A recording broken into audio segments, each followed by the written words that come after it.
Welcome home. We are WNST, AM 1570, Towson, Baltimore, and Baltimore Positive, celebrating 25 years of doing this madness around here. Our friends at the Maryland Lottery are going to put the Maryland Crab Cake Tour back out on the road. I will have the dates by early next week. Yes, we're going back to Coco's, where I dined on Wednesday night with Steve and Allison Elliott from the Elliott Chiropractic Life Center. Free plug for you guys over on Joppa Road. They certainly helped me out. Our friends at Window Nation, 866-90Nation. You buy two, you get two free all month long, 0% financing. And Jiffy Lube Multi-Care, our newest sponsor. My little orange light is on. We still got to get the oil changed. That will happen before Sunday. Luke Jones joins us now. He is in Owings Mills all week. We have turned off the lights at Camden Yards. Maybe I need to go with the purple stadium behind me. I'm not sure, but certainly the purple stadium will be awash in Honolulu blue on Sunday. Yeah, usually you see the Detroit Lions pop up, and you think of Plimpton and Eric Hipple, who was on the show a couple years ago at the Super Bowl, and you think of the old days, and they don't win playoff games, they don't make the playoffs. Luke, if there's ever been a more upstart Lions team, there's 5 minutes with Stafford and Jim Schwartz there for a minute. I'm trying to think of some Gary Danielson team a million years ago, or Scott Mitchell or whatever, Rodney Peete. I mean, I can go through all of this, these poor Lions fans, but this is a bigger test than maybe what we thought it would be when the schedule came out. And more than that, the Ravens have their own work to do. This is sort of a prove-it game for the 4-2 Ravens on Sunday.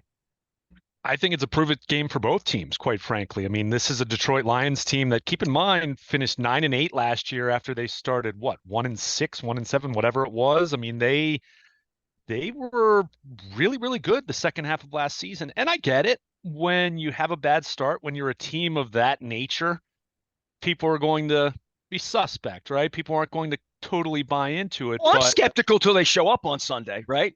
Sure, but they're 13-3 over their last 16 games. I mean, think about that for a second. It's a big number. 13-3. That's better than the Ravens have been over the last couple of years. And I'm with you. Believe me, I get it. It's the Lions, in the same way that every time the Cleveland Browns look like they might be somewhat decent, in the same way. It's the Lions on the road on a 50-degree day too. It's not in a blimp. There's that too, right? Sure. I mean, and it's not as though it's going to be 20 degrees, so I don't know how much the weather is going to play into it. But this is a team that looks very legitimate. It's easy to look at 5-1 and then start to dive into the numbers, and you say, okay, well, how fortunate have they been? How many close games have they played? All those types of things. But you look at some of the different metrics that are out there, DVOA, Aaron Schatz, a friend of the program, and, different metrics out there that really try to measure how good a team is just beyond looking at the record. They're legit. They're very legitimate. Now, that doesn't mean that they're going to win Sunday. That doesn't mean that they're going to go 13-4. But this is a football team that has clearly gotten better over the last couple of years. I think even when the Ravens went there 2 years ago and needed a Justin Tucker 66-yard field goal, there was at least a thought that, okay, Dan Campbell might have these Lions more competitive than they've been in recent years and playing some closer games, but it's now started to translate into winning, and they're good on both sides of the football. Jared Goff, who is a quarterback who has been maligned even by his former team, who he helped lead to a Super Bowl, and they traded him away a couple years ago for Matthew Stafford. But look at the numbers. I mean, he's playing almost across the board like a top 5 quarterback so far this year. Now, I don't know if that's going to continue, and certainly he's going to face his biggest test in a Ravens defense that has played at a very high level. But on the flip side, this Ravens defense has faced some backup quarterbacks and has faced a Joe Burrow who has not been right. So I think it's a big test for this Ravens defense to show whether they're really good or whether they're great. And if they're great, then they potentially shut down this Lions offense that has operated at a high level. And with a quarterback who, from Roquan Smith to Brandon Stevens to a couple other guys talking to in the Ravens locker room on Wednesday, they all mentioned, and John Harbaugh mentioned this as well, that Jared Goff has been in this offensive system for a long time. It's the same similar system to what he had in LA with Sean McVay, but he's very comfortable. And they all talked about how he's in charge and he's in control and command of that offense. So it'll be interesting to see how that translates to playing on the road. Now they've been good on the road, but the numbers overall for him haven't necessarily been as fantastic on the road. So yeah, this is a good football team. I think this is a legitimate playoff caliber team. I don't think 5-1 is a fluke for them so far this season. And on the flip side, it's a Ravens team that I feel is a legitimate playoff team in the AFC, but I think we're still trying to see what does that mean? Just playoff team or serious Super Bowl contender? And I think both these teams view this as an opportunity to kind of see where they are right now after maybe not playing the toughest competition, but knowing that they should be in store for a dogfight on Sunday. And I think it was interesting you mentioned the Honolulu Blue or whatever they're calling it these days. They've traveled really well too with some of their games. So it's going to be interesting to see how many Lions fans potentially show up, as you and I have talked about, attendance and fan interest and all those different topics, really the last couple years. But you have a fan base that clearly is starving for good football. They're finally getting it from a team that has just been woeful for years and years and years. Be interesting to see how they represent on Sunday and how that potentially impacts the atmosphere downtown. Well, the sleeping giant of the Lions in that, I've been fortunate enough to have a friend of mine, a dear friend of mine, be the head coach, right? So when Jimmy got that job, and we're talking 15 years ago now, right? Jimmy got that job, and the biggest thing he would always say is, you go into Detroit, you see Hockey Town, you think of Kirk Gibson, you think of the Tigers, and the Tigers had played in the World Series in the modern era. It appears the Rangers are going to play back in the World Series. These teams that get there and don't win, but the Lions are the exact opposite of that. I mean, the Pistons have gotten there and been good several times over our lifetime. I mean, the Lions, it's like maybe like the Browns. I mean, I'm trying to think of any other organization that is more grief-stricken from a fan base, like just in a general. Do you have a moment in the history of if you're 55 years old, you're my age, and you've been a Lions your whole fam, what's your Delman Young moment? And I think it's pretty pathetic that the Orioles only have a Delman Young moment in Cal Ripken in the new stadium. It's been there 32 years. That sucks. It's terrible.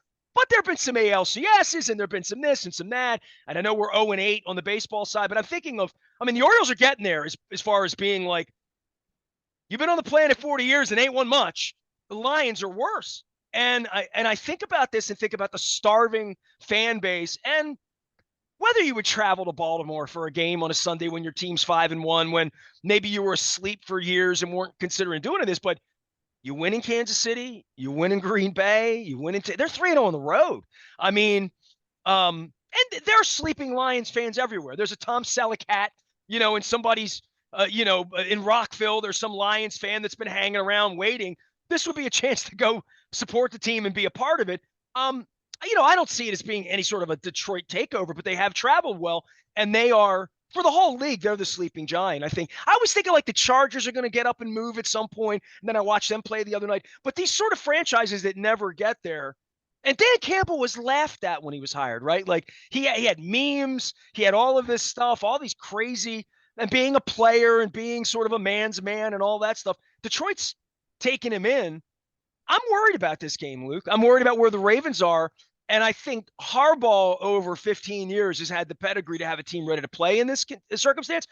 But talking about this London bye thing, and even on our Facebook page, our WNST Facebook page, we had the automatic link that sent out from the press conference, and Harbaugh's like, we're back to, the rest thing and all that. The fact that Harbaugh's talking about jet lag and getting back and all that, and they barely won, and the Ravens aren't playing great football. They're playing good on the defensive side. There are elements of the offense where you'd say, okay, I believe in that. But this is a tough game for the Ravens, I think, coming off the rest. And I'm worried about the Ravens in this game. I picked the Lions because they're getting 3 points. Yeah, I mean, I think I don't think you're going to be alone in that sentiment because of a lot of what I just said. I mean, it's a good football team. Now, again, how tested are they going to be? And what's interesting for the Lions is take a look at their schedule the rest of the way. After they play the Ravens, there is not much to write home about in terms of the difficulty of their schedule. I think They they got the played Bears twice, the Broncos, the Vikings. I think they mean, played Dallas at the very end of the season or something like that. But this is kind of the last litmus test for them in terms of, okay, they can go on the road and beat a team that was a playoff team a year ago, a place that has a reputation for being difficult to win. And I know they beat Tampa last week, but the Bucs not exactly known for having a great home field advantage, especially post Tom Brady at this point.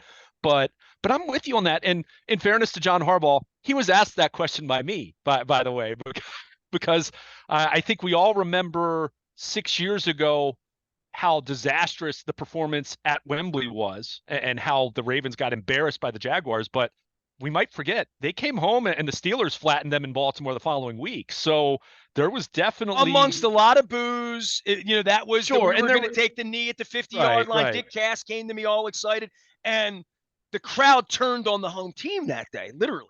Well, I think the crowd was cranky too because of how embarrassed they got the week before too. But yeah, even putting aside the politics and the bad feelings But I of haven't that heard the whole Ravens get booed at home a whole lot in my lifetime, like literally, sure, like really booed. That was a day that I remember that people booed the home team, and that doesn't happen much around here. sure, And honestly, they win a lot, so they don't deserve right, to get booed at home a lot.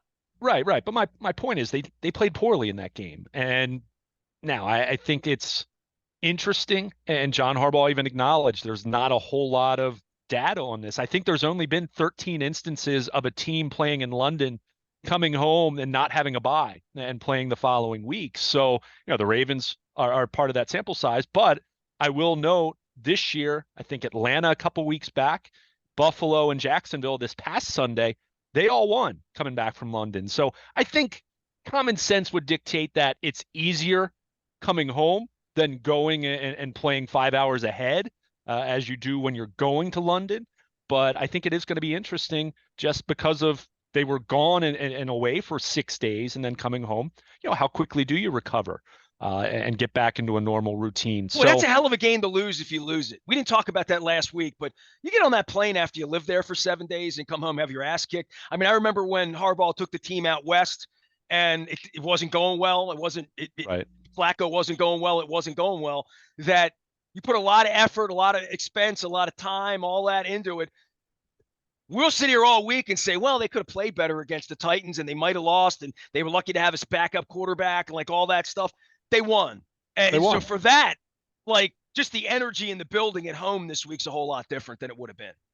Oh, no question about it. And especially at this point, on the heels of the Orioles having been swept, I think fans want something to feel good about, right? So I think that's why it was so important for them to win in London against the Titans, even if it wasn't the prettiest performance. But I think this is going to be really interesting. And to go back to something that you mentioned about the Lions and the fan base, I mean, I think there's excitement. Heck, during the Rangers Astros game 3, John Smoltz, they did a promo because Ravens Lions is on Fox. John Smoltz, famously a Detroit guy, he was excited. You could tell he was amped up about how the Lions are playing. But it's because not he's just never seen it before. Right. It's not just that the Lions have been so bad for so long, but also think over the last 35 years, who are the two players that you really associate with greatness that played for the Detroit Lions? Barry Sanders and Megatron, Calvin Johnson. They both pieced out. They both said, see ya, I'm leaving in very unceremonious fashion where they just said, I've had enough of this. Well, I saw Barry Sanders last game. Right, in I'm one of those Baltimore, people. right? Getting bottled up by a Ravens defense that was getting better and better and better. Great Wally Richardson got his only start that day. Yeah. How can I remember that from 25 years ago? And I can't remember what I had at dinner last night at Coco's. It's funny, right? I mean, I'm the same way trying to find my keys, but it really has been such a down on their luck bad franchise for a long, long time, and maybe not as extreme as the Browns have been the last 25 years, but still really, really bad. I mean, winless football team and well, they play on Thanksgiving every year, so we're all subjected to 12:30. They play. We all say how terrible that game is, right? Yeah, and usually by the time you get there, they're 3-8 or whatever, and there's some sacrificial lamb, and sometimes they're 6-6 and actually beat the other team. But I mean, the Lions and think of our last trip, right? 2 years ago, Tucker goes out there and beats them on the longest field goal in the history of the game, right? And there's still guys on the team that remember that. Oh, no question about it. And again, that was the Lions, first year with Dan Campbell. And to your point, by the way, he's still crazy, but it's a good kind of crazy. His players buy into it, and they're clearly buying into it. And the other thing is they're talented. I mean, go look at their wide receivers. I mean, St. Brown has been such a good wide receiver for them, and they got the rookie tight end and Sam Laporta, who's been good. I mentioned Jared Goff's playing the best. He's off to the best start of his career when you look at the numbers By the early way, on. this is our odd game, isn't it? This is our game that's the AFC NFC game. We don't play the rest of the division, right? So this is Right. that 17th game. Man, you get the 17th game. Give me the Lions at home. Let's go. Any other time. I just Yeah. thought about that. I'm like, how are we playing them in 2 years? And I thought, oh, yeah. This is the weird game. Like we had the Rams a couple years. And Right. we got the Rams a couple years ago. They won the Super Bowl, right? So we're not drawing the short. Where are we going to get the Redskins or the Commanders on a bad year? Like give us Right. one of those games. This is the toughest game you could draw out of the NFC, I think. I mean, yeah, if you're talking about, I mean, they're already playing San Francisco, and we, so okay. I mean, Philly, the Eagles haven't been firing on all cylinders early on, despite the fact that they're 5-1 as well. So I mean, this is a good matchup. I mean, this is a good football team they're playing. Again, I think this is a game for both teams to kind of show, are we just good? Are we just, hey, playoff team, and that's fine? Or this is a kind of game where I think both teams can make a statement. So it'll be interesting. In some ways, it reminds me a little bit of, because of the timing and even because of the perception. I remember the Chargers coming in a couple years ago. It was similar, week 6, week 7, somewhere around there.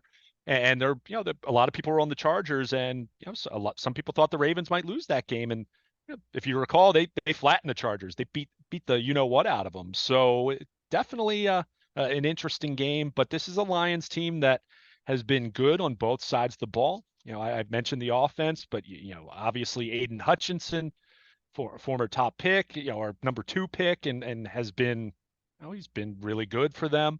They've got other talented players on that defense. So I this much is certain. Not at all suggesting the Ravens can't or won't win, but they certainly have to play more complete football than they've played in recent weeks, because this is a better team than the Tennessee Titans. This is a better team than the Steelers. This is a better team than the Browns, when the Browns have their third string rookie quarterback running around not knowing what the heck he's doing.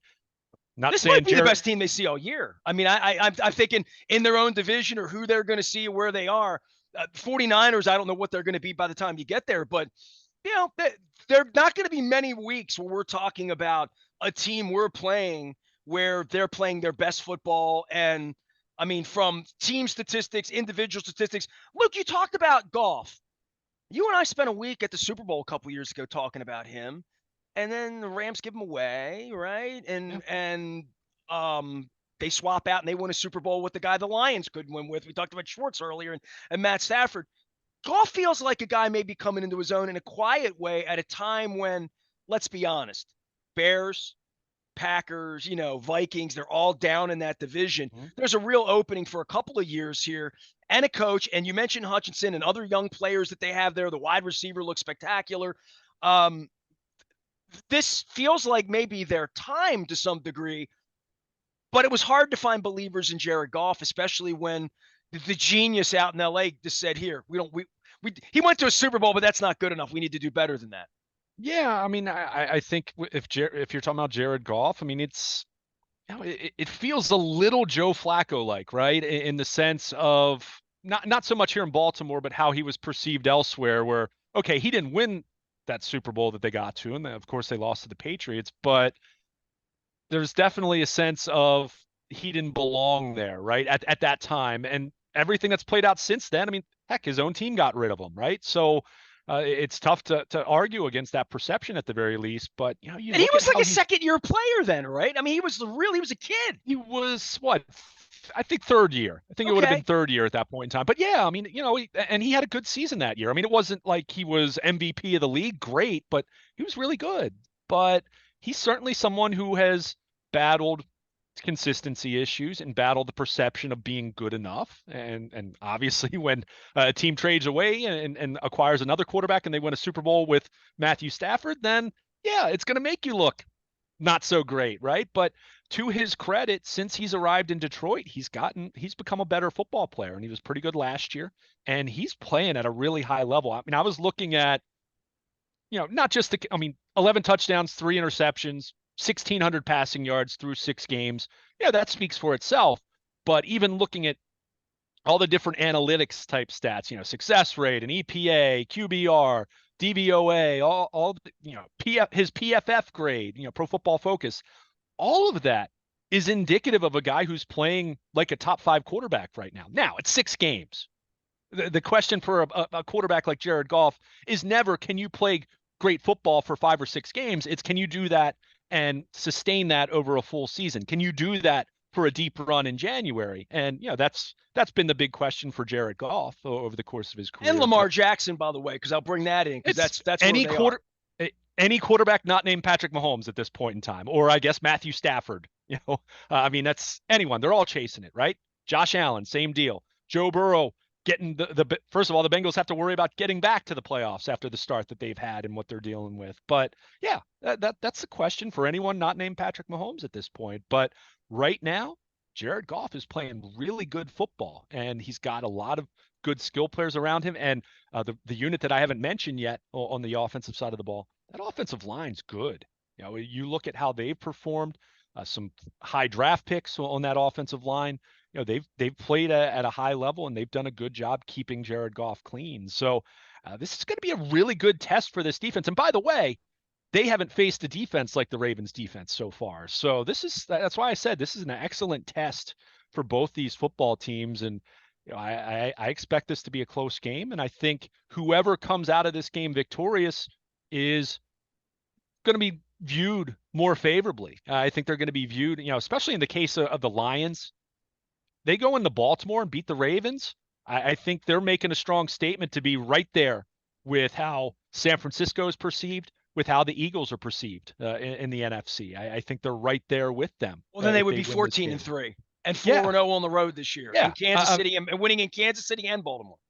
Right, exactly. So this is a huge opportunity for them. But on the flip side, because we've talked about this Ravens team and 4-2, and we can talk all you want about saying, well, they're 2 plays away from being 6-0. Well, they're not. So do something about it this week. You can't do anything about the Colts loss. You can't do anything about the Pittsburgh loss at this point, but go out and beat a good Lions team playing at home in front of your home fans for the first time in a month, and give them something good to feel, something to feel positive about, and to show the rest of the league that, okay, yeah, our offense has not been a complete unit. We've looked good at times, and other times have not looked very good. Our defense has been good, but hasn't gone up against a juggernaut, a gauntlet of tough quarterbacks and tough offenses.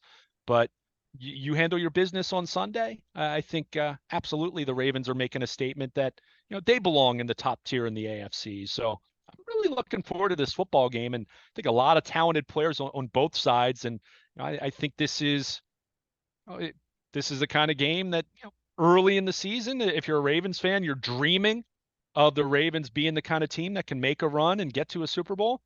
At this point, like I said, Detroit's looking as good as just about anyone in that NFC, with giving giving the nod right now to the Eagles and the 49ers, because they've been there, and they've been at that high level in the opposite conference the last few years. Luke Jones is here. He will be in Owings Mills all week. He is Baltimore Luke. He'll be at the game on Sunday because they let him in and they don't let me in. I'll be watching on TV. I'll be column nessing afterward, and of course the game's at 1 o'clock, and it's. I looked at the rest of the calendar, the rest of the schedule, and said, where do the Ravens get a chance to beat a good team, get a quality win, whatever that is? We talked a lot about the Lions. Let's talk about our own team here on the back end of London and Lamar and the offense. This Beckham fight that comes out in the aftermath of this, I was pretty much on the record from the beginning saying I was skeptical about giving this guy this much money in this circumstance, and what your expectations were. In an offense where they don't throw the ball much, you would say they throw it well. I'll make that argument one way or another. You and I could fight about Lamar Jackson and passing and time to pass and what they're trying to do. We spent 3 off seasons now, 2 with Roman and 1 with Monken, saying, what are they trying to do? What are they trying to do? And then the running back gets hurt every year in September, it seems. And then they don't have that anymore. I saw, by the way, Derrick Henry might get dealt by the Titans. And I thought, if the Ravens had Derrick Henry instead of Odell Beckham, they'd be a Super Bowl winner. They'd have something. They wasted $16 million on a running back who actually ran. instead of a wide receiver who runs his mouth. And I just, at what point is the Beckham thing going to turn on? Is at what point are we going to see the Mark Andrews Lamar thing that we've wanted to see? Flowers, I'm all in on. I'm good. I mean, if I were to sit here and go on Detroit radio and they're like, what's working for the Ravens? I'd like, well, the little kid that they have, that they picked in the first round who runs around and smiles a lot, seems like a nice fellow. I think he can play anywhere. And I think he will be a weapon and he'll help them win games. The rest of it, you mentioned Linderbaum earlier in the week as he's back. He's okay. I'll hear that. I'll hear Lamar is a quality player. They're paying him $50 million a year. But I want to see some functionality here, because if I were to talk to the people in Detroit, I'd say Roquan Smith and Patrick Queen are the two best players on the team. Maybe Kyle Hamilton, as far as the body of work, as far as 4-2, who's played well, who hasn't played well. I'll give Lamar his flowers, but he's thrown picks, he's dropped the ball, he's kicked the ball around. He's not had a great year. Barely had a good year for being a $50 million player, to be really honest with you. Now that we're going to add the expectations of he's Flacco and without the ring, without the playoff victories, without any of that, he's been paid. I think we're expecting more out of the whole operation. Harbaugh's been sort of kind of lousy at various points in coaching the team. And DeCosta's standing next to Harbaugh down on the sidelines, which if I had a press pass, if Eric DeCosta answered my text because we're friends, I would ask, what are you doing down there? Are you down there to hear the action? Do you see the game better? Do you want to hear what's going on the bench? Are you eavesdropping on your head coach who's doing stupid stuff that might get you both fired? If this team doesn't make the playoffs somehow, some way, Lamar gets hurt again, they don't make the playoffs. I don't know what point Bisciotti's tolerance is. I know what it was for the media. I just don't know what it is for head coaches and general managers. So there's a lot in question here if you and I on Sunday night are talking about them losing to the Detroit Lions, even though this is a good team that might win the Super Bowl. Man, you just threw a lot at me. Yeah, I did. How are the Ravens doing? 12 different things. First thing, Jeffrey Simmons has a reputation around the league.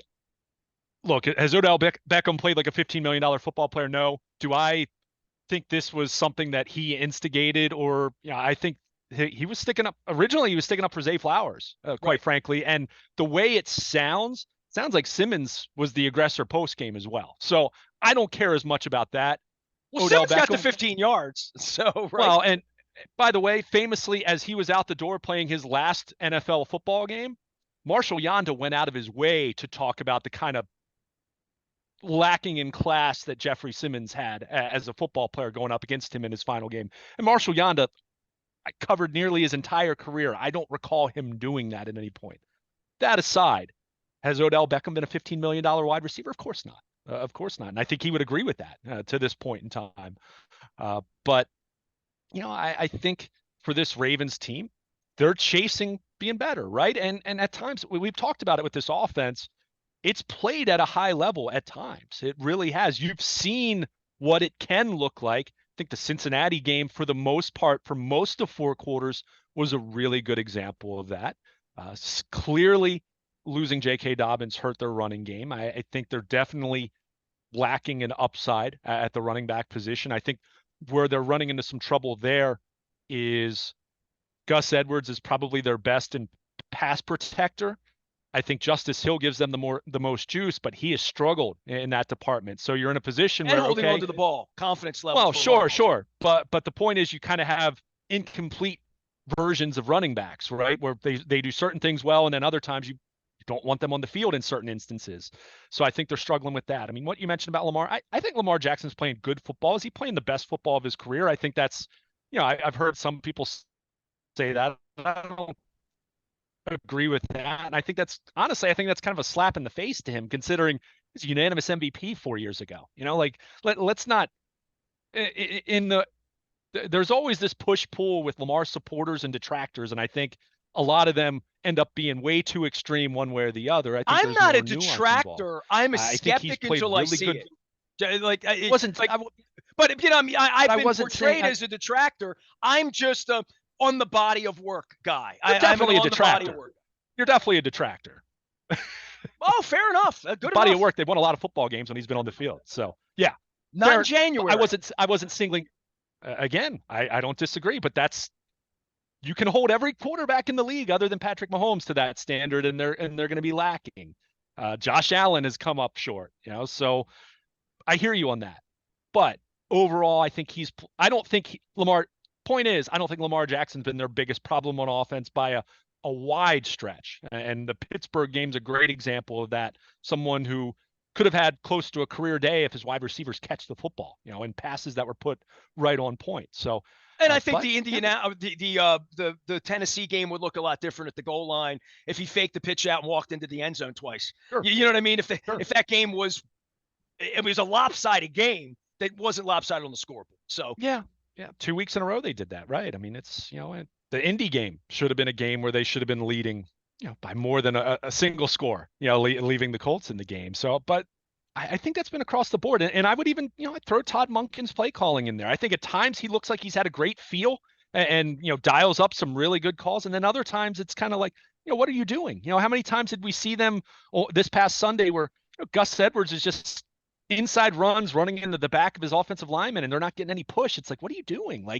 So I think the entire operation needs to be better. And I think you look at how they have generally played these games, and I've seen some different stats thrown out there, and I know DVOA and some different things like that. If you kind of look at the stats, their offense has started well. It started strong in most games, and then it's really piddled out in the second half. And Lamar Jackson was asked about that on Sunday, and I don't think Lamar said this at all with the intention of throwing his offensive coordinator under the bus, but he did allude to teams adjusting to them in the second half, and they need to, and he said across the board, he said everyone, that they need to adjust a little more quickly in the second half. And again, I don't think this was Lamar expressing disenchantment. I don't think it was that deep when he said it, but it could definitely be perceived as, not making, not painting Todd Monken in the most flattering light. And look, the numbers support it. They've been bad in the fourth quarter offensively. But they don't run the ball well. They don't have someone that can run the ball well. They don't. I mentioned Derrick Henry. I mean, we're talking top shelf, but Gus Edwards 5 years ago was that guy. I'm not sure he is. You're bored with Gus Edwards running into the asses of his offensive line, but that's the play. What else are you going to do with Gus Edwards? I mean, you can bring Justice Hill in. He's not banging in the fourth quarter the way you would want to get 6, 7, 8 yards on first down just on sheer power and will. They've been able to do that. You mentioned Marshall Yanda. In that era, they could do that. Right now, they can't do that because the offensive line isn't doing that. And the threat of the passing game isn't there. They're not utilizing Andrews in the way that they used to, where he was just third and 7, you're in a bad spot, Andrews will get you out of it. He'll battle, he'll catch the ball, he'll shake off a safety, dive 5 yards, and you got a first down. They don't have that right now on third down, and they're not in good down and distances late because they're not a power running team, though they wanted to be, with Lamar especially, and they went from not Lamar running too much to now it feels like they don't want Lamar to run at all. It almost feels like they've told Lamar, like, you're the last resort running or calling a running play for you. And that was a big part of what they did. And it was a big part of what defense coordinators had to prepare for. Still have to prepare for it. But until Lamar scampers 38 yards and you got to go chase him, and we see that the way we saw 3, 4, 5 years ago, as predicted here, that once you get 5, 6, 7 years into this, we're not going to see that because that play's not going to get called. And if he's really trying and they trap him in a pocket, and teams have been trying to do that, they didn't have to worry about that a couple years ago because he didn't drop back in the pocket. You had to worry about him being the other running back. I don't know that he feels like the other running back as much as he used to. And I think that it's smart. They're going to keep him upright. But when your running backs are Justice Hill and sort of, I don't want to say a damaged version of Gus Edwards, but an older version of Gus Edwards, a different kind of version, they don't have the personnel. So I mean, you're yelling at Monken. I would say it's more of a personnel issue. They missed Dobbins, and they missed whatever they thought Beckham was going to be and whatever Mark Andrews used to be. Well, and let me be clear, when I'm singling out Todd Monken, I'm not saying it's all his fault, but I'm not going to just say, oh, it's all the players and it's never the coaching either. I'm showing you what I see, and I see choppiness across the board. It looks really good at times, and other times it doesn't look good. So, you mentioned the offensive line. I think the offensive line pass protection for the most part, I think, has been good this year. But run blocking, in what they're trying to do now compared to much more of a gap scheme with Greg Roman, I do question if we're going to see some transitioning over the next year or two for maybe more athletic offensive linemen, maybe, as you're doing a little more zone blocking, things of that nature. So, it's going to be interesting to see how it plays out the rest of the way. I mean, let's be clear, Lamar Jackson's still leading them in rushing, and he's still on pace for, I think, what would be, not 1,000-yard season, but would still be, high up there and approaching that. You mentioned Mark Andrews. Mark Andrews missed the first game of the season. Take his numbers through 5 games that he's played, and it plays out to not far off from, not his best season, but it's not as though he's way off from where he's been. But again, it's just been choppiness. It's looked really good at times, and then other times it's looked bad. And part of this, Nestor, and I was just looking at this the other day, and I'm going to share this in my 12 Ravens thoughts. I'm going to share a link to this. Warren Sharp, who's known as one of the football analytics guys that's really well known around the league. He's even consulted for some teams over the years. He did a deep dive. Offense is down around the league, and it's down pretty markedly. So I don't think, and I'm not saying that to excuse the Ravens, because it's not as though they're ranked, in the top 3 in offense or anything like that. We're just saying that the numbers are down universally. But I think some of the issues that teams and offenses are running into with, I think defense after a decade of offense, and rules going against the defense and the passing game. I do think the last couple of years we have seen defenses finally counter a little bit. We've seen more too high, and they're playing more zone, taking away big plays. They're forcing offenses to settle for more underneath throws. We've talked about it. Lamar, the completion percentage is up, but at times has not pushed the ball down the field. That's something that a lot of teams are saying right now. So, some of this I think is a product of some league-wide trends that we're seeing. But that said, they certainly need to be more consistent. They certainly need to find more production out of their pass catchers beyond just Zay Flowers and Mark Andrews. You've mentioned Nelson Aguilar. He's been, his big drop in Pittsburgh aside, he's been good, but he's got 16 catches for 210 yards. Maybe you find ways to get him more involved. They got to find a way to try to get Rashad Bateman, back on track to some degree. I mean, we've seen him have some big play potential. The Miami game comes to mind last year right away, where he takes a slant to the house, 75 yards or whatever it was.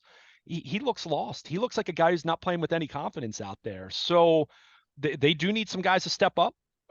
Certainly some players on the field need to play better.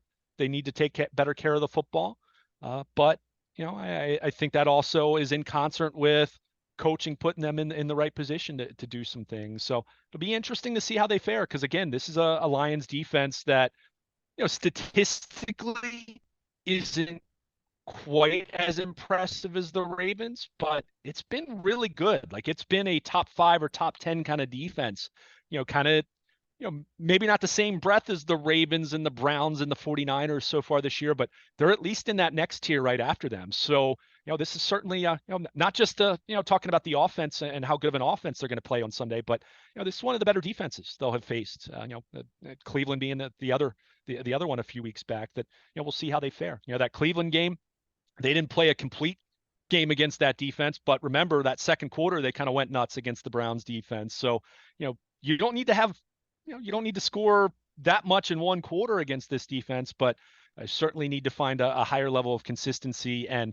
for this team, it's really been a matter of finishing on a higher note. And you just look at where their numbers have been offensively in the fourth quarter, ugly with turnovers and just not moving the ball very much. And if you're playing a close game, which I expect this to be a close game on Sunday, you got to find a way for your offense to finish on a higher note, or you're going to have some disappointed people leaving the stadium Sunday afternoon.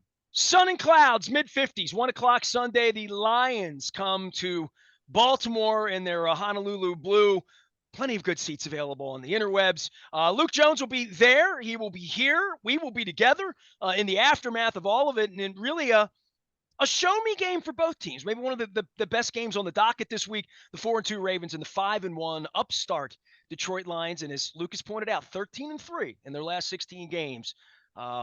Not my father's Lions or George Plimpton's Lions or the paper Lions of years past. Dan Campbell's got them ready to go. We're going to be doing a little more baseball around here, watching these ALCS and NLCS games. Our friends up in Philadelphia trying to prepare for greasing the polls next week up there as well before it's all over with. You can find Luke at Baltimore Luke. You can find me, Ness, at BaltimorePositive.com. We're both out on LinkedIn and Facebook and Twitter and Instagram and all those great places. X that you can find us out there. Make sure you're in the WNST Tech Service. Dennis is away this week. He's back. It's all brought to you by our friends at Coons Ford Security Boulevard. If you get on that, you get the injury reports early on Sunday morning, as well as the next Mike Elias move for Oriole baseball. That's not coming anytime soon. We got plenty of time to talk about all that. We're getting the Maryland Crab Cake Tour back out on the road, presented by the Maryland Lottery. I'll have some Raven scratch-offs to give away. We had a bunch of winners up at Hollywood Casino in Perryville. Also a great spot. Enjoyed the game up there immensely over the weekend. We're going to be getting out and about. I'm wearing my Coco shirt here. We're going to Costas. We're going to Fadley's. We're going to Pappas. We're back over at State Fair. I'm setting that up this weekend. Lots and lots of Crab Cakes tour stops, including Westminster and Annapolis. I'm working out that with Governor Moore as well. We almost share the same birthday like Jim Palmer. It's just a midnight thing on October 14th. So happy birthday to the governor as well. And peace to everyone in the Middle East and everything that's going on with Israel and the Gaza and Palestine, just trying to keep people alive over there. And it's been a rough week around here for anyone in that space following the news. So hopefully we get back here Monday. All hands on deck. The Ravens could be a 5-2 football team. I did pick against them because of the 3 points. I think it's a close football game on Sunday, as it was in Detroit 2 years ago. And I hope we don't need Tucker to hit a 75-yarder to win this one. I am Nestor. We are WNST, AM 1570, Towson, Baltimore. And we never stop talking Baltimore positive.